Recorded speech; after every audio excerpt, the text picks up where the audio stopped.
Bonsoir à tous et bienvenue au 20h30 sur Tchad 24 International. Voici ce qui marque l'actualité du jour. Chaque 13 novembre est célébrée la journée mondiale du souvenir des victimes de la route. Journée instaurée dans le but de rendre hommage aux millions de personnes tuées et blessées dans les accidents de la circulation. Et puis le directeur général du LED New Tour 1, Abouna Al-Hadi, était face à la presse. L'objectif était d'annoncer le lancement d'une série de formations en art oratoire destinées à la jeunesse. C'est tout pour les titres. Bienvenue une fois de plus. La commission du bassin du lac Tchad a organisé un dîner de gala en l'honneur du général Godwin Michel, célébrant son mandat à la tête de la force régionale. La cérémonie qui a réuni diplomates et autorités a été marquée par des éloges pour son leadership et des remerciements émouvants. Brahim Mamad. La commission du bassin du lac Tchad, CBLT, a rendu un hommage solennel ce jeudi à l'hôtel Radisson Blu d'Njamena au général de division Godwin Michael Moudkout, commandant sortant de la force multinationale mixte. Cette réception d'envergure visait à saluer son engagement et son service à la tête de cette force cruciale pour la sécurité régionale. Prenant la parole devant un parterre de personnalités, l'ambassadeur Maman Nuhu, secrétaire exécutif de la CBLT et chef de mission de la force multinationale mixte, a dressé un bilan élogieux du travail accompli par le général Moudkout.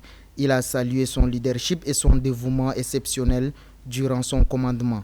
À l'issue de ces hommages officiels, le général Moudkout s'est vu remettre plusieurs cadeaux par ses collaborateurs, gestes symbolisant la considération et le respect qu'il a su gagner. Dans son allocution, le commandant sortant a exprimé sa profonde gratitude en retour. Il a chaleureusement remercié ses collaborateurs pour leur bonne collaboration tout au long de ces années qu'il a passées à la tête de la force multinationale mixte. Il a également adressé ses remerciements au gouvernement tchadien pour son soutien. La cérémonie a revêtu un caractère diplomatique marqué, ayant enregistré la présence de plusieurs membres du corps diplomatique en poste à N'Djamena, ainsi que celle des hautes autorités tchadiennes. Cette assemblée distinguée a ainsi souligné l'importance et la portée régionale du travail du général Moudkout et de la force multinationale mixte qu'il a dirigée. Le 13 novembre marque la journée mondiale du souvenir des victimes de la route. Proclamée par l'ONU en 2005, cette journée a pour but de rendre hommage aux millions de personnes tuées et blessées dans les accidents de la circulation routière dans le monde et de sensibiliser à la nécessité d'améliorer la sécurité routière. Dicole Dingam Grasse.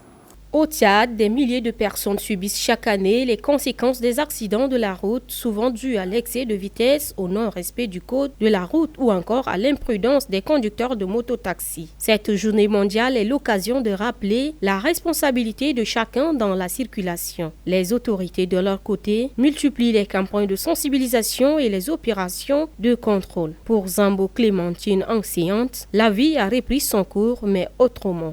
Par le passé, j'exerçais normalement mes activités, je travaillais, j'enseignais et pendant les vacances, c'était juste le 8 juin que j'ai connu l'accident et ça a fini par des interventions chirurgicales.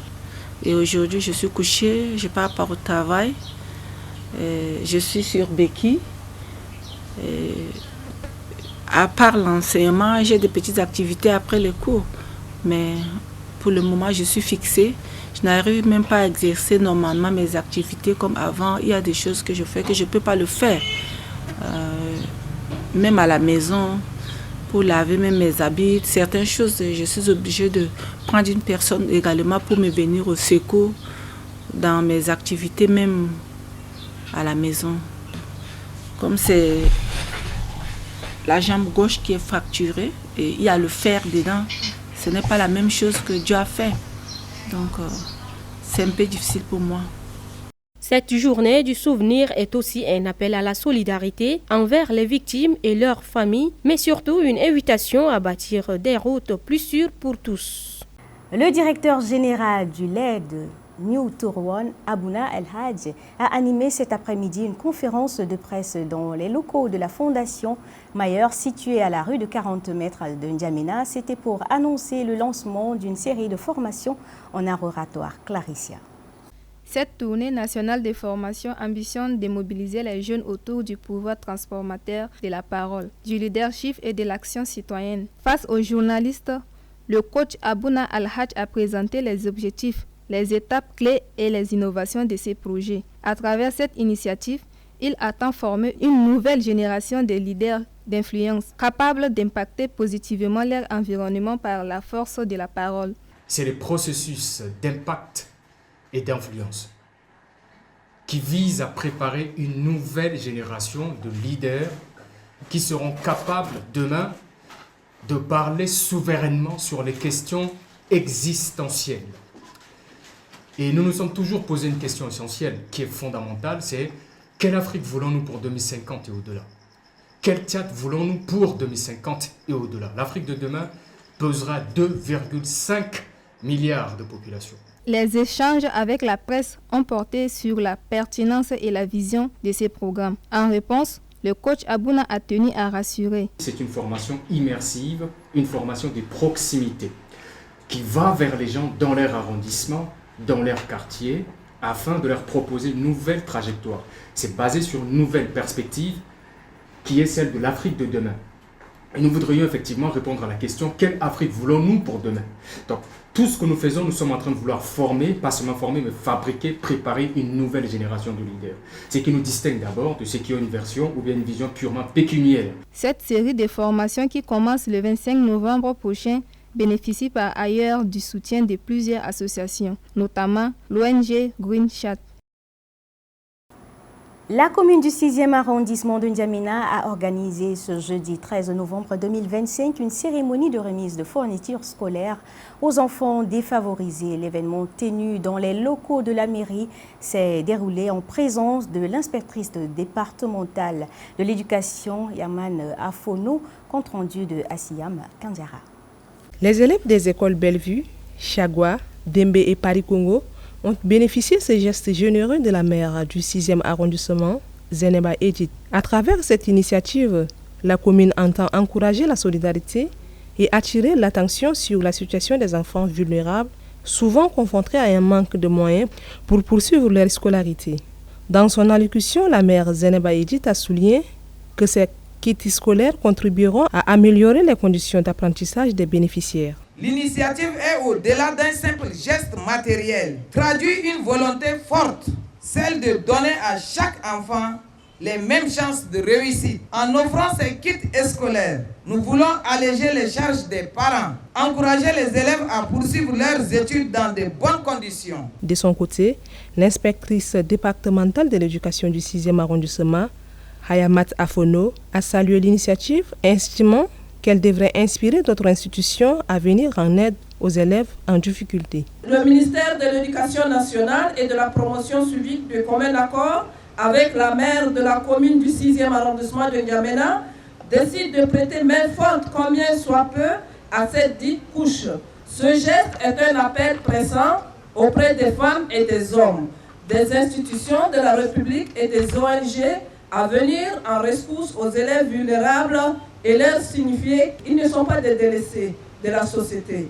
Ces gestes symboliques témoignent de l'engagement des autorités communales en faveur de l'éducation et du bien-être des enfants les plus démunis.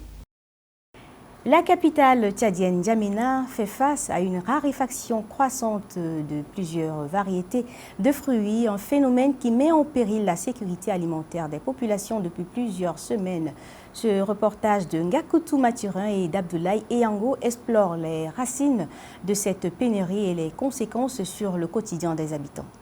Les étals habituellement colorés et diversifiés des artères du N'Djamena, arborant bananes, avocats, ananas, pommes et oranges, affichent désormais un visage plus contraignant. Depuis près d'une semaine, une pénurie notable de ces fruits frappe les marchés, suscitant l'inquiétude des vendeuses. On prenait à 25 000 francs CFA, tels que la pomme, le plantain et autres, quand c'était encore abondant. Le régime du plantain était à 8 000, 9 000, voire 10 000, mais maintenant il n'y a pas assez. La pomme qui se vendait à 25 000 francs est maintenant vendue à 40 000 francs CFA. On a été à Angeli, mais on n'a rien trouvé. Même pas avocat, même pas ananas, même pas orange. Les commerçantes, premières touchées, déplorent une baisse drastique de leurs ventes. Seules certaines productions locales, comme les goyaves et les papayes, restent encore accessibles. Mahamat, préparateur de jus, constate amèrement les conséquences sur son commerce. Au-delà de pertes économiques, cette pénurie a un impact direct sur la santé des populations, souligne un consommateur rencontré sur le marché. Nous consommons beaucoup plus les fruits qui viennent du Cameroun. Et actuellement, comme il n'y a pas donc la traversée, raison pour laquelle les fruits ne sont pas là. Donc on est obligé de consommer ce que nous avons devant nous ici pour pouvoir nous maintenir lorsque nous rentrons peut-être du travail aussi. Pour remonter à la source du problème, notre équipe s'est rendue à Ngéli, localité frontalière entre le Tchad et le Cameroun, où transitent habituellement les marchandises importées. Sur place, les entrepôts habituellement remplis sont vides. Malgré nos demandes, le responsable de la douane n'a pas pu être joint. Monsieur Abakar, importateur, nous éclaire sur la situation. Ce n'est pas le problème du Tchad, le problème c'est là-bas. Ce sont eux-mêmes qui ne sont pas arrangés les problèmes. C'est pour cela qu'on ne veut pas que la voiture, parce que c'est le risque. Si on a brûlé la voiture des personnes là, ils ne peuvent pas être contents. Et c'est pour cela qu'on garde d'abord, on voit les situations, ils sont arrangés, ça va, les activer, ça prend. Face à cette crise, les acteurs de la chaîne des importateurs aux consommateurs appellent au rétablissement des conditions stables pour les échanges. Cette pénurie, bien que présentée comme temporaire, suscite de vives interrogations et perturbe profondément toute une filière économique et alimentaire. Cette situation difficile n'affecte pas que les vendeurs et les consommateurs, mais également les chauffeurs de mototaxi, ceux-là qui assurent le transport de Ngéli vers les différents quartiers de la capitale tchadienne. Écoutez-les.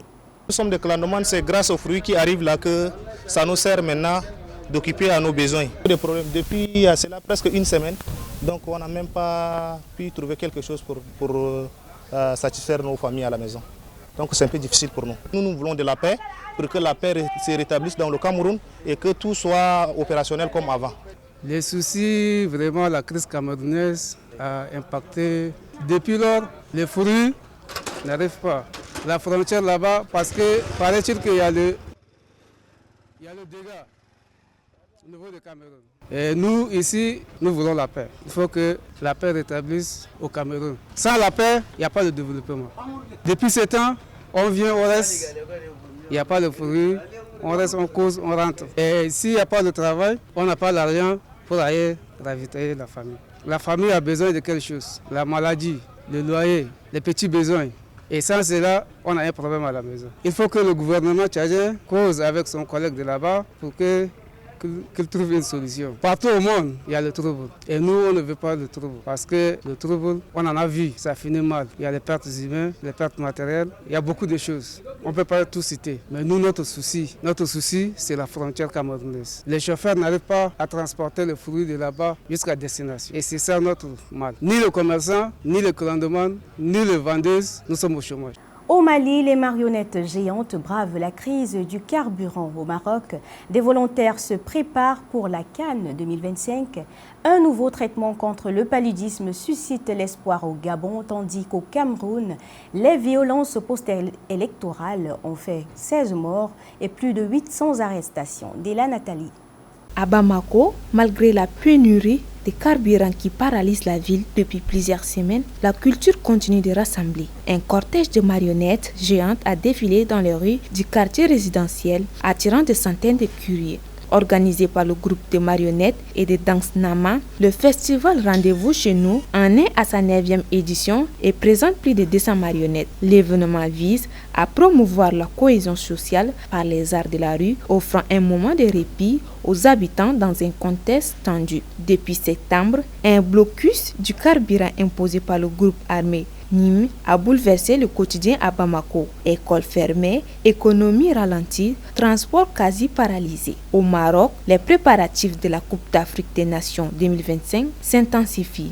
Un atelier de formation a réuni les volontaires mobilisés pour accompagner l'organisation de la compétition. Pendant 2 jours, ils ont été formés aux techniques d'accueil et d'orientation du public, à la communication, à la logistique, à la sécurité et aux premiers secours. L'objectif, renforcer leurs compétences pour garantir une CAN réussie sur tous les plans. Au Gabon, une avancée scientifique majeure ravive l'espoir dans la lutte contre le paludisme. Des chercheurs du Centre de recherche médicale de Lambaréné ont mis au point un traitement à dose unique associant une artémisinine à 3 autres médicaments déjà disponibles. Entre mai 2024 et octobre 2025, plus de 1000 patients, dont la moitié d'enfants, ont été traités avec un taux de succès de 93% contre 90% pour le traitement classique de 3 jours. Nous avons voulu tirer la meilleure partie des médicaments existants, explique le docteur Ghislain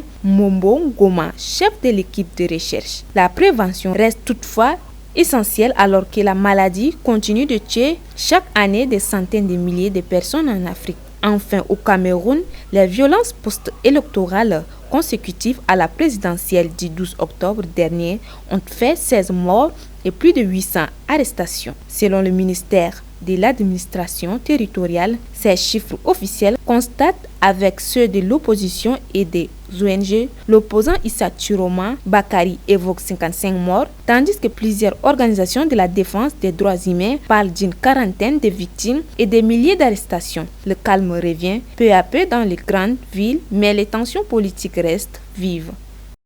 Et c'est la fin de cette édition. Merci à vous de l'avoir suivi. Très bonne suite des programmes sur Tchad 24. Je vous dis à demain.